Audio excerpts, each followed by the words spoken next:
உனக்கு என் தங்கச்சி கேக்குதா? கழுத்தில் இறங்கிய கத்தி. காதலியை சந்திக்கச் சென்றவர் சாம்பலாய்ப் போன கதை.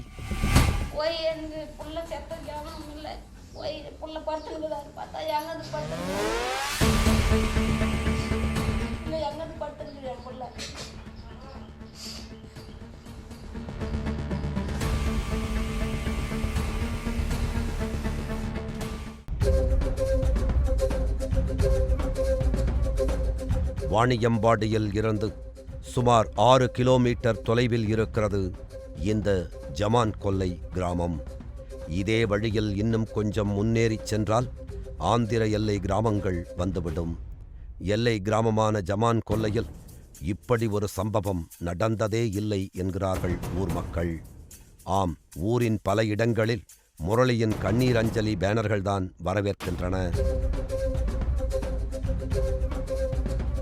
அனைவரும் அறிந்த ஒரு 22 வயது இளைஞராக ஊரை வலம் வந்தவர் சில கைப்பிடிச் சாம்பலாக மாறிக் கிடந்தார். முரளியை இங்குதான் எரித்து கடைசி நேரச் சடங்குகளை முடித்திருந்தார்கள். முரளியின் அண்ணனால் இன்னும் தம்பியின் நினைவுகளில் இருந்து விடுபட முடியவில்லை. முரளியின் வீடு கூட பல நாட்கள் கடந்த பின்னரும் சோகமாகவே காட்சி தருகிறது. நாங்கள் சென்ற சமயம் முரளியின் படத்துக்கு மாலையிட்டு சில சம்பிரதாயங்களை செய்து கொண்டிருந்தார்கள். எங்கள் வீட்டுக்காரனா நானும் மேஸ்திரி வேலை செஞ்சேன், கையால் போய் செஞ்சுங்க. எட்டு போய் குழந்தைங்க சின்ன சின்ன பசங்க, அந்த பசங்களை எதுவுமே எல்லாம் அங்கே இதில் ஒரு சென்னையில் ஒரு குழந்தை வந்து இதில் விழுந்து போச்சு குழியில். அத்தையை வச்சுன்னு பயந்துன்னு நான் என்ன பண்ணுவேன், இப்படி எதனா ஆகிடுமான்ட்டு எட்டுன்னு போய் ஸ்கூலில் பால் வயலில் விடுவேன். பால் வயலில் விட்டு வேலை செஞ்சுட்டு மத்தியானத்துக்கு மேலே என் பிள்ளைங்கள போய் கூட்டின்னு வரும் சார். நான் எப்படி வளர்த்தேன், நான் இந்த மாதிரி போகிறதுக்கா வளர்த்தான். ஆனால் அவன் எந்த இதுக்கும் அவன் வரக்கூடாது சார். அவன் வெளியவே அவனுக்கு ஆயுள் தண்டனை தான் கிடைக்கணும் அவனுக்கு. அப்போ தான் அவன் மனசு சாந்தி ஆகும், இல்லைன்னா அது வெளியும் ஆகாது. முரளிக்கு என்ன ஆயிற்று என்ற கேள்வியை முன்வைத்தோம். முரளியை வயிற்றில் சுமந்த அம்மா, முரளியோடு கடைசி நேரத்தில் இருந்தாலும் அவனை காப்பாற்ற முடியவில்லையே என்ற கவலையில் இருக்கும் தம்பி, நான் இருந்தால் காப்பாற்றியிருப்பேன் என துடிக்கும் அண்ணன் என ஒவ்வொருவராக முரளிக்கு என்ன நடந்தது என சொல்லத் தொடங்கினார்கள். நான் இந்த நான் விட்டுக்க மாட்டேன் சார். என் தம்பி புள்ள செத்த கவனம் இல்லை, புள்ள படுத்துனுக்குதான்னு பார்த்தா எங்கே படுத்துனுக்கும். அவங்க பொண்ணை அவங்க அறுத்து போடுறதுக்கு அவங்களுக்கு உரிமை இருக்குது. ஏன் தம்பி அறுத்து போடுறதுக்கு அவங்க யாரு சார்? அவங்களை சும்மாவே விடக்கூடாது, அவனுக்கு சாகுற வயசு அவனுக்கு. நாளைக்கு வாய்தா வருது, நீ வந்து நம்ம பக்கம் பேசுவே இல்லை அவன் பக்கம் பேசுன்னு கேட்டதுக்கு அவ போலீஸ் ஸ்டேஷனில் 22 வயதான முரளி 10ஆம் வகுப்பு வரை படித்தவர், துடிப்பானவர். வேலூரில் உள்ள ஒரு பேக்கரியில் மாஸ்டராக வேலை செய்து வந்தார். வேலை முடித்துவிட்டு வாணியம்பாடி வந்து அங்கிருந்து தினமும் பைக்கில் வீட்டுக்கு வருவதை வழக்கமாக வைத்திருந்தார் முரளி. ஜமான் கொல்லைக்கு முன்னால் இருக்கும் ஊர்தான் முரளியின் வாழ்க்கையை புரட்டி போட்ட ஊர். ஆம், இங்குதான் அவரது காதல் வாழ்க்கை தொடங்கியது. காதலிச்சான் அவன். இப்போ அவன் பாட்டுக்கு தான் வந்தான். நீ ஃபோன் பண்ணி வா, நான் அவங்ககிட்ட பேசணும், இது மாதிரி அக்கா அழுறாங்கோ, ஃபோன் பண்ணி பேசணும், வா முரளின்னு ஏன் கூப்பிடுற? இவன் என்ன நினச்சான் தெரியுமா, ஏதோ கூப்பிட்றாளே பேசுறதுக்கு, நம்ம என்ன பேசுகிறால போய் பார்க்கலான்னு தான் போனான். அவன் அவங்க அடித்து போடுறாங்கன்னு தான் என் மகன் போய்க்க மாட்டான். அவன் போய்க்கவே மாட்டான். ஏதோ பேசுறதுக்கு தானே கூப்பிட்றா பொண்ணு, நம்ம போய் பார்க்கலாம். அவன் புதன்கிழமை விசாலக்கிழமை கோர்ட்டுக்கு போகணும் சார். நானும் அவன் தான் கோர்ட்டுக்கு போகிறதே, 2 பேரும் கோர்ட்டுக்கு போனோம். இவன் என்ன சொல்லுவாளோ தெரில, நம்ம இப்போ போய் விசாரிச்சுக்கலாமே அவளை அப்படின்னு போனது தான் என் பிள்ளை. ஆள் வச்சு எல்லாம் ஒரு 7 8 10 பேருக்கு கலந்துக்கிறாங்க. ஒண்டி என்ன பண்ணுவான் சார் அவன்?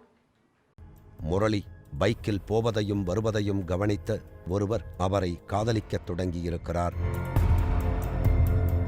முரளிக்கு இது தெரிந்து அவரும் காதலில் விழுந்திருக்கிறார். பின்னர் தனிமையில் சந்தித்து காதலை வளர்த்திருக்கின்றனர். நீ இல்லையென்றால் நான் இல்லை என ஒருவரை ஒருவர் முந்திக்கொண்டு அன்பை பரிமாறிக்கொண்ட போது காதலுக்கு குறுக்கே வந்து நின்றது காதலுக்கான எதிர்ப்பு. நாங்கள் ஓடி போய் பார்த்தபோது 2 3 பேர் 4 5 பேர் இருந்தாங்க. முரளியோட கழுத்தில் ஒரு துணியை போட்டு கட்டி இழுத்துட்டு 2 பேர் சூர்யா அஜித் 2 பேர் முரளி கழுத்தை இறுக்கிக்கினாங்க. சந்தோஷன்றவன் கத்தி வச்சிருந்தான். கத்தி வச்சுன்னு நாங்கள் பார்த்தோம். கத்தி வச்சுன்னு குத்துறதுக்கு வந்தோம்.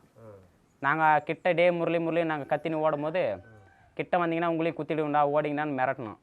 நாங்கள் என்ன பண்ணுறதுன்னு தெரியல பயந்துன்னு கேட்டு கிட்ட வந்துட்டோம் முன்புறம். சந்தோஷ் இதே ஊரில் இளைஞர்களை திரட்டி கபடி விளையாடி வந்தார். கபடி விளையாட வந்தவர்கள் அண்ணனோட தங்கச்சி ஒரு பையனை லவ் பண்றாடா எனச் சொல்ல சந்தோஷுக்கு வெளியில் சொல்ல முடியாத நெருக்கடி ஏற்பட்டிருக்கிறது. எல்லா அண்ணன்களைப் போல அவரும் காதல் விவகாரத்தை வீட்டில் சொல்லி வேறு மாப்பிள்ளை பார்க்க வேண்டும் என கூறியிருக்கிறார். அவன் எந்த தப்புமே பண்ணல சார். அவன் பாட்டுன்னு அவன் இருந்தான். அநியாயமா இப்படி பண்ணிட்டாங்களே சார். அவனுக்கு நியாயம் வேணும் சார். அவன் சாவுக்கு நீதி வேணும். முரளி செய்த ஒரே தவறு பெண்ணை காதலித்ததுதான். பருவ வயது கண்ணை மறைத்ததால் படுகொழியில் விழுந்து விட்டார். கடந்த ஜூன் மாதம் முரளி சந்தோஷின் தங்கையை அழைத்து கொண்டு வேறு ஊருக்கு சென்று விட்டார். பேக்கரியில் வேலை செய்கிறேன் வேலூரில். பேக்கரியிலேருந்து வந்துட்டான். எப்படி கூட்டின்னு போயிட்டுக்கிறேன். எப்படி கூட்டின்னு போனான்றது தெரில. ஊருக்கு வரேன்னு சொல்லிட்டு வந்திருக்கான் ஓனர்கிட்ட. ஓனர் எனக்கு ஃபோன் பண்ணி உங்கள் தம்பி வீட்டுக்கு வந்துட்டான்னு சொன்னார். ஆனால் அவன் வீட்டுக்கு வரல. அதுக்கப்புறம் காலையில் தும்பேர்லேருந்து எல்லாம் ஒரு 10 பேருக்கு ஆளுங்கெல்லாம் ஒரு 10-15 பேர்கிட்ட வந்தாங்க. சேகர் அவங்க பையன்லாம் வந்தாங்க. எங்கள் பொண்ணை காணோம் அப்படின்ட்டு வந்தாங்க. காதல் ஜோடியை இரு வீட்டாரும் பல்வேறு இடங்களில் தேடி அலைந்திருக்கின்றனர். உடனடியாக கண்டுபிடிக்க முடியவில்லை. இதனால் ஆத்திரமடைந்த சந்தோஷும் அவரது பெற்றோரும் முரளி வீட்டுக்கு வந்து கடுமையாக மிரட்டிச் சென்றதாக கூறுகிறார்கள். வீட்டெல்லாம் அடிச்சு உடைக்கிறேன்னு சொல்லிட்டு பிரச்சனை பண்ணாங்க. அப்போ எங்கள் ஊருக்கார் தான் பேசிக்கலாம் இருங்க என்னான்றது பார்க்கலாம் அப்படின்னு சொன்னாங்க. எனக்கு டைம் கொடுத்தாங்க. சாயங்காலம் 6 மணிக்குள்ளே என் பொண்ணை எடுத்து வந்து வீட்டை நான் ஒப்படைச்சிருங்க. இல்லை உங்கள் பையன் என் கையில் கிடச்சேன்னா உங்கள் பையனை நாங்கள் சாக வச்சுருவோங்க அப்படின்னு அவங்க மிரட்டினதுனால நானும் எங்கெங்கேயோ தேடினேன். அப்புறம் அவங்களே சரண்டர் ஆகிட்டாங்க. திம்மாமேட் ஸ்டேஷனில் இப்படி வீட்டான பிரச்சனை பண்ணுறாங்கன்னு அவங்க ஃப்ரெண்டுங்க யாரோ சொல்லி சரண்டர் ஆகிட்டாங்க வந்தவங்க. அம்பலூர் காவல் நிலையத்துக்கு சென்று பிரச்சனையை முறையிட்ட போது பெண்ணுக்கு திருமண வயது ஆகாத காரணத்தால் முரளியுடன் அனுப்பி வைக்க முடியாது என போலீசார் கூறியிருக்கின்றனர். பாதுகாப்பு கருதி பெண்ணை அவரது பெற்றோரிடம் ஒப்படைத்திருக்கின்றனர். இதைத் தொடர்ந்து முரளி மீது போக்சோ சட்ட பிரிவுகளில் வழக்கு பதிவு செய்யப்பட்டது. எங்கள் பையனை எதனா பண்ணுறீங்களா கூட்டின்னு போனதுனால அப்படின்ட்டு அதெல்லாம் இன்னும் பண்ண மாட்டோங்க. இந்த குடும்பத்துக்கு எது ஒன்று ஆனாலையும் எங்கள் குடும்பம் தான் பொறுப்புன்னு சொல்லிட்டு சேகர்லேருந்து அவங்க பையன் வரைக்கும் கையெழுத்து போட்டு கொடுத்துட்டு தான் வந்தாங்க. சார் எந்த நேரம் பார்த்தாலையும் அந்த கட்டில் விட்டு பக்கம் எழ மாட்டான் சார். எங்கள் 2 பசங்க அந்த வீட்டில் படுத்துக்குவாங்க. நான் இங்கே தான் படுப்பேன். அவன் அங்கே தான் படுப்பான். அப்போ கூட நீ இங்கேயே படுமா அப்படின்னுவான். அவன் அங்கே கட்டில் மேலே படுத்துனுக்குவான். நான் இங்கே படுத்துனுக்குவேன். நேரமாக இறந்து பாடினா கூட அப்படியே கட்டிலுக்கும் இதுக்கும் படுத்துனுக்குவான்டா. இறங்க போய்க்கு இப்போ ராத்திரி இங்கே படுத்துனுக்குறான் சார். போய் எனக்கு புள்ள செத்த கவனம் இல்லை. போய் புள்ள படுத்துனுக்குதான்னு பார்த்தா எங்கேருந்து படுத்துனுக்கோம். இல்லை எங்கேருந்து படுத்துனுக்குது என் புள்ள. நினச்சி பார்க்கல சார். நாங்கள் இதெல்லாம் நாங்கள் நினச்சே பார்க்கல. அவனே சொல்லுவானே மா இதெல்லாம் வெத்து கொட்டுமா அதெல்லாம் சும்மாமான்னுவான். இந்த சம்பவத்துக்கு பிறகு முரளியின் குடும்பமே பயந்து போய் கிடந்தது. வேலூரில் பார்த்து வந்த பேக்கரி மாஸ்டர் வேலையை முரளி விட்டுவிட்டார். அதற்கு பதிலாக தனது அண்ணனுடன் கூலி வேலைக்கு சென்று வந்தார். மாதங்கள் சில கடந்தன. இந்த இடைவெளியில் முரளி மீதான போக்சோ வழக்கு நீதிமன்றத்தில் நடைபெற்று வந்தது. ஒவ்வொரு முறையும் முரளியை நான் தான் அழைத்துச் செல்வேன் என கூறுகிறார் முரளியின் அம்மா சக்தி. பிரச்சனை முடிஞ்சு போயிடுச்சு. இதுக்கு மேலே அவங்க என்ன பண்ண போகிறாங்க, அவங்க பொண்ணு அவங்க இட்டுன்னு கூட போயின்னு போகிறாங்க, எங்களுக்கு தேவையில்ல அப்படின்னு தான் இருந்ததே. நாங்கள் ஆனால் இவ்வளோ அவங்க பண்ணுவாங்கனாலாம் நாங்கள் நினச்சினோம் உஷாராக இருந்துக்கோங்க சார் பண்ணின்னு சொல்லியிருந்தாங்கன்னா தெரிஞ்சிருந்துச்சுன்னா நாங்கள் உஷாராகிட்டு போங்க. பிள்ளைங்க கூட இந்த மாதிரி அவங்க கொலை பண்ணுவாங்களா நீ போகாத நான் சொல்லிட்டு தான் அவன் போய்க்க மாட்டான். தெரியாது தான் அவன் போனதே இப்போ கூட. இன்னும் அந்த பெண்ணை நினைச்சுக்கிட்டு இருக்கியா என முரளியின் அம்மா அடிக்கடி கேட்பாராம். அதற்கு முரளி அதை பற்றி பேச வேணாம் என கூறிவிடுவாராம். முரளிக்கு வேறு பெண்ணை பார்த்து திருமணம் செய்யும் முடிவுக்கு அவரது குடும்பத்தார் எப்போதோ வந்துவிட்டனர். முரளியும் பெற்றோர் சொல்கிறபடி கேட்டிருந்தால் இப்போதும் அவர் உயிருடன் இருந்திருப்பார். நீ நயனான்ற ஒரு 4 அடி அடிச்சு கூட என் பிள்ளை கையை காலை உடச்சி கூட நீ விட்டுருந்தன்னு வச்சுக்கோ, நீ என் பிள்ளைய காப்பாற்றினுக்குவேன். ஆனால் இந்த கொலை பண்ணுற அளவுக்கு போயிட்டீங்களாடா கொலைக்கார நாயிங்களே, நீங்கள் நல்லாக்குவீங்களா? ஆனால் என் வவுறு ரொம்ப பத்துது. ஆனால் என்னால் மறக்க முடியல என் புள்ளி. ஆனால் என் புள்ள ஆன மாதிரி அவங்களுக்கு ஆயுள் தண்டனை தான் வாங்கி கொடுக்கணும். அவங்க குடும்பத்தோடயே போகணும், அவங்க ஒருத்தர் கொடுக்கக்கூடாது. அவங்க முரளி மீதான போக்சோ வழக்கில் நவம்பர் 16ஆம் தேதி இறுதி விசாரணை நடைபெற இருந்தது. இதனால் நவம்பர் 16ஆம் தேதியை இரு வீட்டாரும் எதிர்பார்த்திருந்தார்கள்.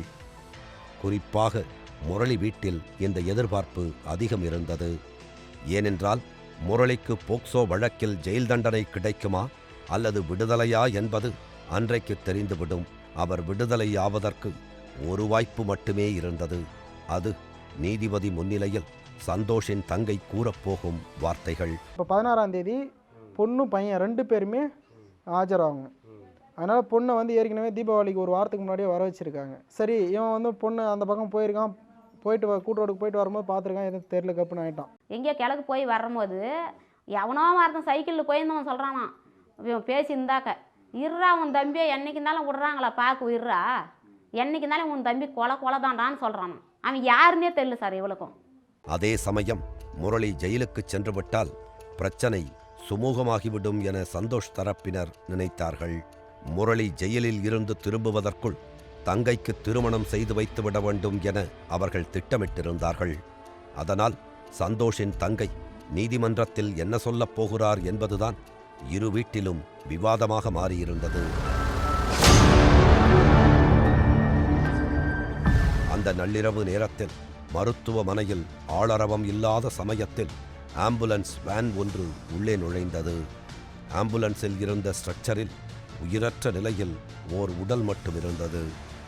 ஆம், அது சந்தேகமே இல்லாமல் முரளியின் உடல்தான். கழுத்து அறுக்கப்பட்டிருந்தது.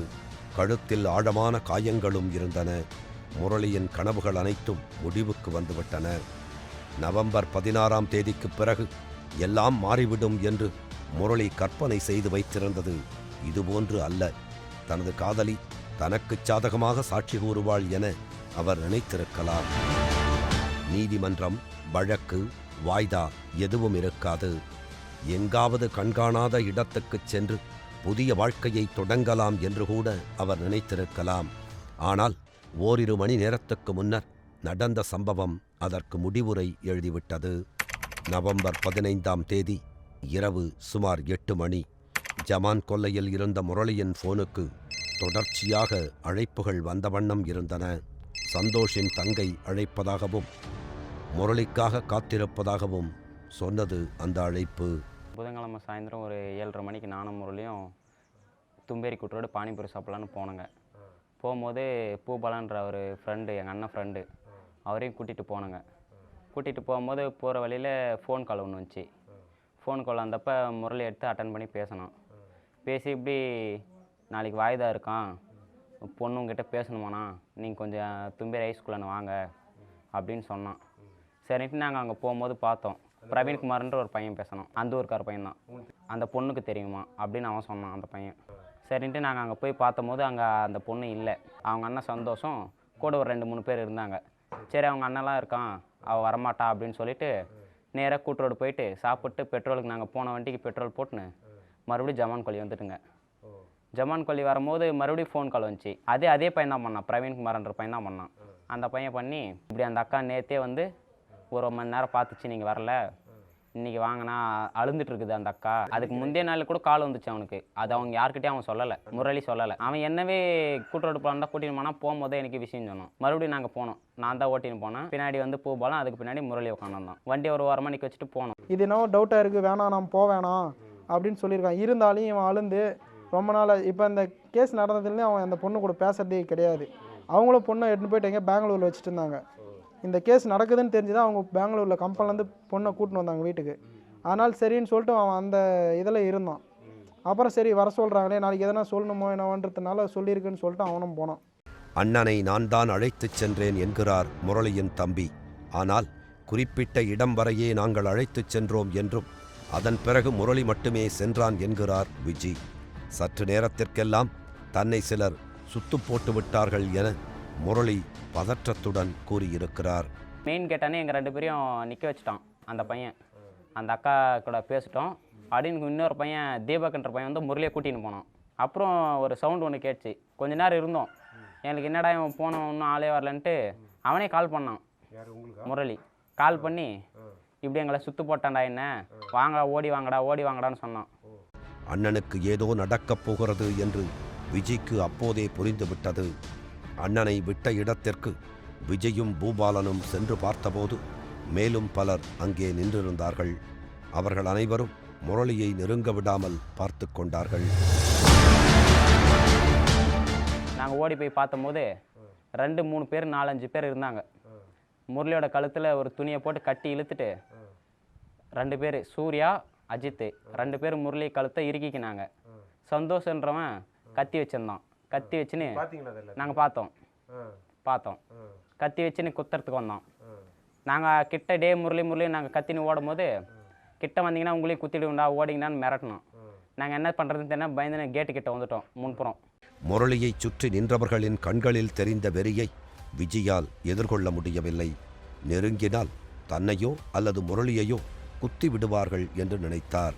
பின்வாங்கினால் குத்துவதற்கு தாமதிக்கலாம் என்றும் அதற்குள் நாம் இன்னும் சிலரை உதவிக்கு அழைக்கலாம் என்றும் நினைத்திருக்கிறார் விஜய்.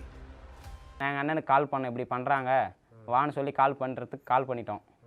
அப்புறம் இன்னும் கொஞ்சம் நேரம் போய் பார்த்தோம் அந்த இடத்துக்கு. மறுபடியும் அதே இடத்துக்கு போனோம். என்ன பண்ணுறது, ரோட்டில் யாராச்சும் ஆளுங்க இருப்பாங்கன்னு கூட்டின்னு வரத்துக்கு கீழே போனோம். ஆனால் கீழே யாரும் இல்லை. அதுக்கப்புறம் நாங்கள் மேலே ஒரு 15 நிமிஷம் கழிச்சு போயிட்டு பார்த்தோங்க.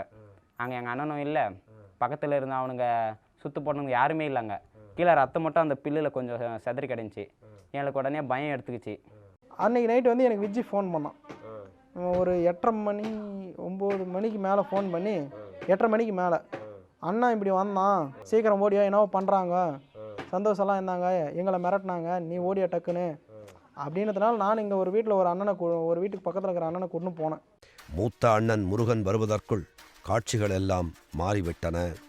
முரளியை எங்கு விட்டார்களோ அங்கு முரளி இல்லை.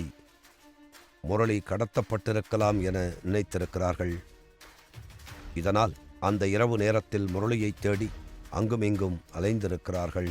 நான் டார்ச் எடுத்துன்னு போனேன். அங்கே ரத்தம் மட்டும்தான் இருந்துச்சு, ஆனால் ஆள் இல்லை. அதுக்கப்புறம் நான் காம்பவுண்டெல்லாம் தேடினா ஒரு ஃபோன் மட்டும் கிடச்சிச்சு. ஃபோனு செருப்பு மட்டும் இருந்துச்சு. இப்படி ஆள் இல்லைன்னதுமே எனக்கு அவங்க அண்ணன் மேலே டவுட் வந்துச்சு. ஏன்னா ஏற்கனவே அவங்க அண்ணன் சொல்லின்னு இருந்தான், என்றைக்கு இருந்தாலும் உன் சாவி என் கையில் தாண்டா அப்படின்னு ஏற்கனவே சொல்லின்னு இருந்தான். அவனாக சொல்லலைனா கூட அவன் மூலிமா சொல்லியிருக்கான்னு சொல்லிட்டு ஆளுங்க எனக்கு சொல்லுவாங்க அப்பப்போ. அதே சரி நான் இவனுக்கு எத்தனையோ டைம் வான் பண்ணேன், இப்படியெல்லாம் சொல்கிறாங்க நீ உஷாராயிடுறான்னு நான் சொல்லின்னு இருந்தேன். எனக்கு டவுட் வந்ததுமே நான் வந்து அவங்க அண்ணன் கூட இருக்கிற ஃப்ரெண்டுங்க ஃபோன் பண்ணேன், இப்படி என் தம்பியை காணோம், அப்படி நீங்கள் எதனா கூட்டின்னு போய் எதனா பண்ணுறதா இருந்தால் சும்மா 2 தட்டி விட்ருங்கடா, இதுக்கு மேலே வரமாட்டான் என் தம்பி உங்கள் பிரச்சனைக்கு, உங்கள் காலில் கூட விட்றான்னு கூட அப்போ நான் ஃபோன் பண்ணி கெஞ்சினேன். அவங்க என்னான்னு சொல்லிட்டாங்க, இல்லை நாங்கள் அதெல்லாம் இல்லைடா, நான் வேணுமானே கேட்குறேன், ஃப்ரெண்டுங்களை கேட்குறேன்னு சொல்லிட்டு அவன் ஃப்ரெண்டுங்களை கேட்டான். ஆனால் அவங்க யாரும் இல்லைன்னே சொல்லிட்டாங்க. முரளி யாரோ இது பண்ணுறாங்கோ, 4-5 பேர் சுற்றுறாங்க, நிழல் சுற்றுதான், அப்படியே நிழல் சுற்றுறாங்கடா. டே விஜி என்னை வாங்கடான்னு ஃபோன் பேசினான். அவனே எங்கள் முரளியே ஃபோன் பேசினான், என் பையன்கிட்ட ஃபோன் பேசணும். அந்த ஒரே வாரத்தில் அப்படியே வாயை அப்பி எடுத்துன்னு போயிட்டாங்க. அந்த ஃபோன் அங்கேயே விழுந்துக்குது சார், ஃபோன் விழுந்துக்குது, ஒரு செருப்பு இருக்குது சார் அங்கே. முரளியை எங்காவது மறைத்து வைத்திருப்பார்களோ என்று கருதி புதர்களுக்குள் சென்று டார்ச் அடித்து தேடி பார்த்திருக்கிறார்கள். ஒரு கட்டத்தில் எங்கு தேடுவது என தெரியாமல் திகைத்துப் போய் நின்றபோது போலீசார் சம்பவ இடத்துக்கு வந்திருக்கிறார்கள். அதாவது சந்தோஷ் தரப்பினரே போலீசாருக்கு தகவல் தெரிவித்திருப்பதாக சொல்கிறார்கள் முரளி தரப்பினர். இங்கே ஏதோ மர்டர் ஆகிக்குதாமே எங்கன்ட்டு அது வரைக்கும் எனக்கு சொன்னதுமே எனக்கு பயம் ஆயிடுச்சு. நான் நேராக இது போலீஸ்கார் வந்துக்கிறேனுமே நேராக ஸ்கூல் அன்றைக்கி வந்தேன். அப்போ தான் நம்ம அம்பலூர் இன்ஸ்பெக்டர் சார் வந்திருந்தார் ஜீப்பில். நானே நிற்க வச்சேன், கை போட்டு நிற்க வச்சு, சார் என் தம்பியை காணோம் சார் அப்படின்னு சொன்னேன். என்னப்பா உன் தம்பி இதையா என்ன ஆச்சுன்னு கேட்டார். நான் இப்போ சொன்னது தான் சொன்னேன், இப்படி என் தம்பி லவ் பண்ணோம், இந்த பொண்ணை கூட்டின்னு போனோம், அதனால் சரி இப்போ கேஸ் போயினுச்சு, இப்போ என் தம்பியை இந்த பொண்ணுக்கிட்ட பேசணும்னு சொல்லி வர வச்சாங்களாம் சார், என் தம்பியை காணோம் சார்ன்னு சொன்னேன். சரிப்பா இருப்பா விசாரிக்கிறேன்னு சொல்லிட்டு நேராக இன்ஸ்பெக்டர் சார் அவங்க பொண்ணு வீட்டானிக்கு போனார். போய் பொண்ணுடைய அப்பா அம்மா கிட்ட எல்லாம் விசாரிச்சார். அவங்க வீட்டில் சின்ன அண்ணன் தான் வசந்தகுமார்ன்றான், அவங்க அண்ணன் இன்னொருத்தன், அவனை கூட்டின்னு வந்து ஜீப்பில் கூட்டின்னு வீட்டுக்கு இதுக்கு போயிட்டாங்க போலீஸ் ஸ்டேஷனுக்கு. அதுக்கப்புறம் ஒரு பிசி சாருக்கு தெரிஞ்சு அவங்க வந்து பாடி கன்ஃபார்ம் எங்களுக்கு இதுன்னு பாடி எங்குதுன்னு சொல்லி அவங்களுக்கு தெரிஞ்சிருக்கு. அவங்க சொன்ன பின்னாடி ஸ்பாட்டுக்கு போனோங்க சார். நாங்கள் ஸ்பாட்லேயே என்னை விடலை சார். நீதிமன்றத்தில் தன்னுடைய தங்கை என்ன கூறப்போகிறாள் என்பதை சந்தோஷ் முன்னரே அறிந்து கொண்டார் என்றும் ஏற்கனவே திருமணம் வரை சென்ற இந்த விவகாரம் மறுபடியும் தொடரும் என நினைத்திருக்கிறார். அதனால் இதற்கு ஒரு முடிவு கட்ட வேண்டும் என திட்டமிட்டதாக காவல்துறையினர் கூறுகிறார்கள். சார் என் தம்பி தான் சார், நாங்கள் தேடுறோங்கன்ற வேலைக்குப்பா இங்கே நில்லுன்ட்டு போலீஸ்கார் நிற்க வச்சுட்டு ரோட்லேயே போய் எல்லாம் கூட இருந்தவங்கலாம் போலீஸ்காரெல்லாம் பிள்ளைய தூக்கின்னு வராங்க. அப்போ கூட எனக்கு என்ன ஆகுதுன்னு சொல்கிறாங்க, இருமா என்ன ஆகலை, நல்லா தாங்கிறான், உயிரோடு தாங்கிறான்றாங்க. பிள்ளைய பார்த்தா என்னமே இல்லை சார், எல்லாம் கழுத்து அறுத்துட்டு ரத்தம், பிள்ளை எப்படி இருந்துச்சு சார். முரளி சேட்டு என்னடா எப்படிடா கறான்னா என்னமே இல்லை சார். அப்போது கழுத்து இப்படி போயிட்டு இருக்குது, வாயை திறந்துனுக்குறான், கண்ணு திறந்துனுக்குது சார். நான் என்ன பண்ணுறது, என் பிள்ளை நான் உயிரோடு தான் கீதுனே தான் நான். முருகனும் அவரது தம்பி விஜயும் ஏற்கனவே தேடிய இடத்தில்தான் முரளியின் உடல் கிடந்திருக்கிறது. அதாவது வேறு இடத்தில் கொன்றுவிட்டு இங்கே கொண்டு வந்து போட்டிருக்கிறார்கள். முரளி என்கிட்ட சொல்லுவான், பொண்ணு நம்மளுக்கு சாதகமாக எனக்கு சாதகமாக தான் சொல்லுதுன்னு சொல்லுங்கிறா அப்படின்னு சொல்லுது அப்படின்னு சொன்னதுனால இது எங்கே சாதகமாக சொல்லி கேஸ் முரளி பக்கம் வந்துருன்ற ஒரு பயத்தில் தான் சந்தோஷ் இப்படி பண்ணாங்க சார். ஆனால் அவங்களுடைய முள்ள எண்ணம் என்னன்னா முரளி வந்து உள்ளே வைக்கணும், வெளியே வரக்கூடாது அப்படின்ற ஒரு எண்ணத்தில் தான் இருந்தாங்க. அதனால் இப்போ இவன் இருந்தால் தானே கேஸ் நடக்கும் ஆகுதுன்றதுனால இவனை இது பண்ணிட்டாங்க சார். கடந்த 4-5 மாதங்களாக முரளி அந்த பெண்ணிடம் பேசவே இல்லை என்கிறார்கள் முரளியின் குடும்பத்தார். ஆனால் தனது தங்கையுடன் பேசிக்கொண்டிருந்ததாக சந்தோஷ் போலீசாரிடம் கூறியிருக்கிறார். இப்படி இரு குடும்பத்தாரும் மாறி மாறி பேசிக்கொண்டிருக்க இதற்காக ஓர் உயிரை எடுக்க வேண்டுமா என வாணியம்பாடி நகரமே இந்த சம்பவத்தால் வெலவெலத்து கிடக்கிறது. முரளி விவகாரத்தில் சந்தோஷ் உள்ளிட்ட சிலர் கைது செய்யப்பட்டிருக்கிறார்கள். இதில் கூலிப்படையும் சிறுவர்களும் அடக்கம். மனிதர்களின் உயிரை பறிப்பதன் மூலம் காதலை இல்லாமல் செய்துவிடலாம் என சிலர் தப்பு கணக்கு போடுகிறார்கள். அந்த கணக்கு சரியாக இருந்தால் மனித இனமே இன்று இருந்திருக்காது.